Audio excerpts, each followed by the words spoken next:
Porque el proyecto cristiano consciente no tan solo consiste en analizar la palabra de Dios, sino también de analizar los hechos históricos que influyen en el Evangelio. ¿Por qué digo esto? Porque el tema de la semana pasada señalaba claramente que la doctrina de Jesús y de los apóstoles y de los profetas inclusive decían que el tema de la caridad llegaba a ser fundamental para la salvación del hombre. Esto no lo digo yo, lo dice la Escritura. Sin embargo, mi duda es, ¿por qué a muchos cristianos les parece algo nuevo esta enseñanza, siendo que las palabras de Jesús, los apóstoles, ya tienen casi, si es que no más, de 2000 años, y mucho más de 2000 años las palabras de los profetas? Estamos tan acostumbrados como cristianos a escuchar que Dios no tiene nada que ver con la política, pero que sin embargo, como protestantes, estamos en contra del comunismo. ¿Alguien me puede explicar esa contradicción? Si Dios no está de acuerdo con la política, ¿por qué tendría que estarlo en contra del comunismo, siendo este una filosofía política? ¿De dónde saca la Iglesia? ¿De dónde sacan los protestantes e incluso algunas ramas de la Iglesia católica que el comunismo es satánico, que el comunismo es una especie de herejía? Si Dios no está de acuerdo con política, ¿por qué entonces opinar de política? Ese es el tema del día de hoy. ¿De dónde viene aquella doctrina que no tan solo habla en contra de la caridad, sino también en contra de las políticas socialistas y comunistas? Bienvenidos entonces a Cristiano Consciente, un lugar no tan solo para meditar en la palabra de Dios, sino que también para reflexionar acerca de los tiempos que estamos viviendo. Bendiciones.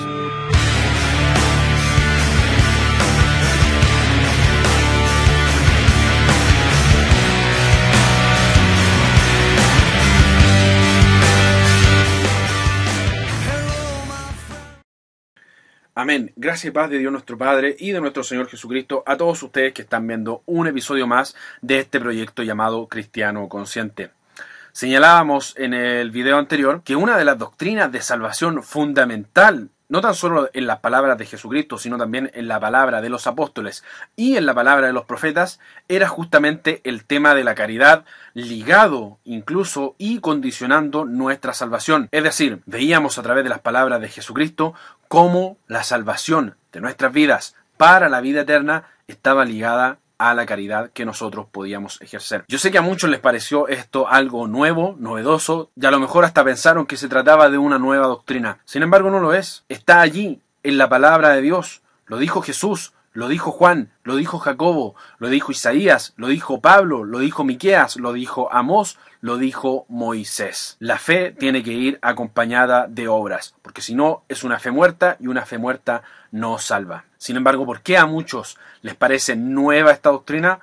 Básicamente, no porque yo lo diga, sino porque la Iglesia protestante, por desgracia, lleva tantos años escuchando que solamente somos salvos por fe y no por obras, pensando que este término obras estaba ligado a las obras de caridad, cuando la Escritura dice claramente que las obras a las que se refiere Pablo son las obras sacerdotales. Esas obras no nos salvan, pues la de la caridad sí salvan, que la palabra piedad, la palabra misericordia al prójimo incluso se hacen ajenas. Ahora bien, ¿por qué llevamos tanto tiempo escuchando mensajes en que nos dicen solamente que la fe salva y no las obras de caridad? Por desgracia, la mayor parte de los grandes predicadores del Evangelio de estos últimos tiempos no han sido nada más ni nada menos que influenciados por doctrinas políticas. Por esta razón, no hay mayor contradicción de parte del cristiano protestante que decir que Dios no tiene nada que ver con la política, pero que sí el comunismo es satánico. ¿Me explico? Es decir, es una verdadera contradicción.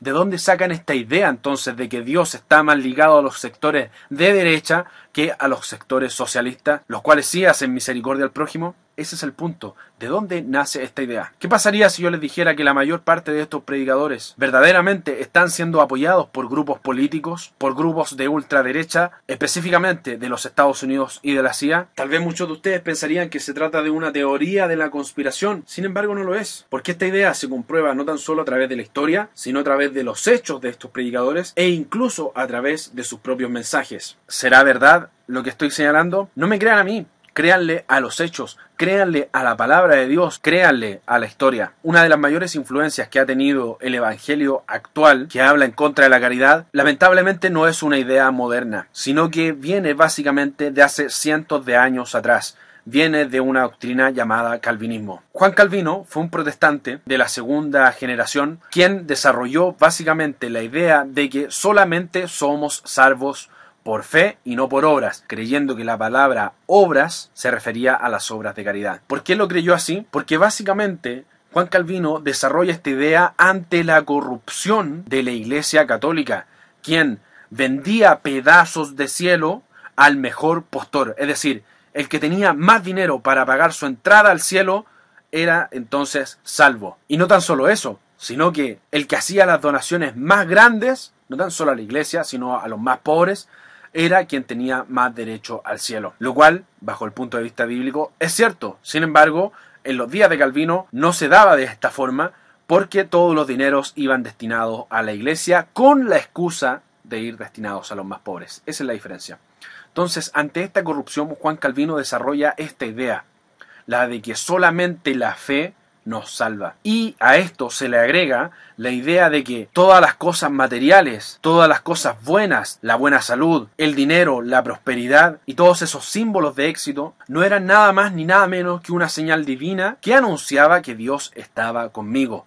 Por eso me iba bien en mi trabajo, en mi hogar, en mi familia, en mis negocios, en mis proyectos de vida, etcétera, etcétera. Mientras que la Iglesia Católica le decía a sus feligreses más pudientes que fueran recatados en su forma de vestir, de mostrar las riquezas que tenían, Calvino, por el contrario, decía muestren las riquezas, porque eso es símbolo, según él, por supuesto, de que Dios está con ustedes. Son estas ideas las que se dejan caer sobre toda la iglesia protestante en Europa, a tal punto que muchos de ellos pensaron que había santidad en ese tipo de pensamientos. Y fueron estos grupos de personas quienes buscaban una santidad, quienes emigraron a Norteamérica como colonos. Ellos componen entonces los famosos puritanos. Pues bien, de este grupo de personas, con este pensamiento, nacen entonces las ramas más fundamentalistas de extrema derecha de los Estados Unidos. Los mismos quienes, luego de la Segunda Guerra Mundial, formaron una verdadera paranoia en contra del comunismo. ¿Por qué en contra del comunismo? Porque técnicamente el comunismo, en lugar de apoyar sus proyectos de enriquecimiento, los descartaba, los echaba por tierra y los anulaba. Fue entonces cuando comienza una verdadera guerra en contra del comunismo, que no tan solo influenció la política de los Estados Unidos años más tarde, sino que además influyó en la religión. Por eso les digo, esto no es una teoría de la conspiración.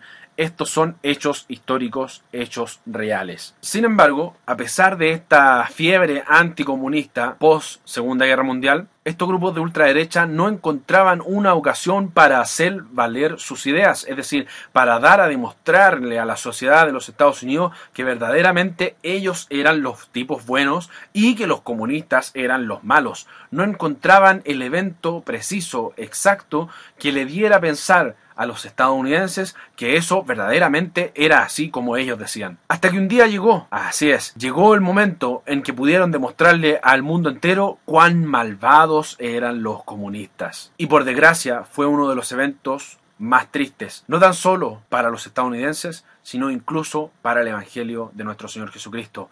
Me refiero a la muerte del presidente John Kennedy, el llamado último presidente libre de los Estados Unidos. ¿Qué tiene que ver esto con el Evangelio de Jesucristo? Tiene mucho que ver. ¿Por qué? Porque lo que llevó a la muerte a John Fitzgerald Kennedy fueron políticas que estaban ligadas con el término de la guerra y también con lo social. Así es, las grandes obras de John Kennedy fueron no tan solo estar en contra de la guerra de Vietnam, sino también enviar a las tropas, a los ejércitos a casa, de vuelta a Estados Unidos, y, por otro lado, quitar el financiamiento a las Fuerzas Armadas de parte del gobierno, el cual, por supuesto, fue un golpe demasiado fuerte. ¿Por qué? Porque justamente eran las ramas de ultraderecha, de las cuales venimos hablando, las que apoyaban la política de guerra. ¿Por qué? Porque ellos mismos eran conocidos, amigos, familiares, si es que no ellos también, los dueños de las fábricas de armas a las que el gobierno les compraba las municiones para llevarlas al ejército. Ejército que estaba al mando de ellos, los generales, los cabezas de ejército. Por esta razón, el segundo golpe más bajo a la extrema derecha de los Estados Unidos de parte de John Kennedy fue el hecho de destituir a las cabezas del ejército del mando de las Fuerzas Armadas de los Estados Unidos, generando así un odio que solo podía sanar su propia muerte. Así es, amigos míos. El odio en contra de este presidente ya estaba siendo alimentado, pero aún faltaba la guinda del pastel. Fue el último discurso de este presidente el que dio inicio a la planificación de su muerte de parte del mismo gobierno de los Estados Unidos. Pues en ese discurso, John Kennedy acusa abiertamente a todas estas personas de estar confabulando secretamente, no tan solo en contra de él y de su gobierno, sino también en contra de la libertad de los Estados Unidos. Fue en este discurso en donde, alimentado con los consejos del expresidente de los Estados Unidos, Eisenhower, en donde acusó a estas sociedades y responsabilizó a todos los periodistas a quien mostraran estos hechos. Ese fue el vamos a la muerte de John Kennedy. Fue entonces, en su último viaje a Texas, en donde ocurrió el asesinato de John Kennedy, incitado por estos grupos de ultraderecha de los Estados Unidos. Sin embargo, esto no podía quedar así. No podían quedar ellos como sospechosos. ¿A quién podemos echarle la culpa?, dijeron ellos seguramente. Fácil, a un comunista. Entonces, fue en este momento, y bajo estas acusaciones,